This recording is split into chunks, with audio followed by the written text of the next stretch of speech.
We talked a little bit about, what to consider when you're looking at different regional centers, but what happens once you sort of move past that point and you're actually starting to think about projects? What do you think, based on your experience, maybe both on the inside and now as the chief compliance officer, what are red flags that people should really kind of look out for when selecting projects?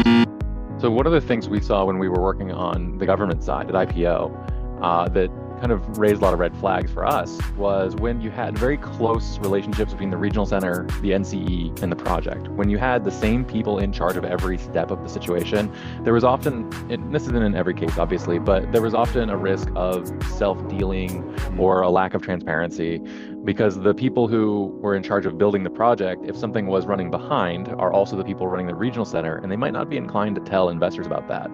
A lot of times also we'd see that when a regional center and all its projects were very closely held, there'd be a tendency to do some self-dealing, where the regional center would simply use investor money as kind of a piggy bank and move the money around to different projects as it was needed, instead of protecting it and keeping it dedicated to the projects that the investors invested in. When that started to break down, it typically broke down very badly and very fast. And so it was one of those things that we always look for when we were doing compliance from IPO. On the outside, I look at it really in a similar way. I think it's about risk mitigation. You want to make sure that people are paying attention to what their roles, responsibilities are, both to them, to the investors, and to the projects. There's so much going on in the EB5 project, from job creation and investment in communities that need it, to protecting the investors and making sure that they have everything they need through their immigration journeys, that it really helps to have as many eyes on it as possible. So if the regional center, the NCE, and the project developers are all independent or mostly independent, then you'll have a lot more accountability.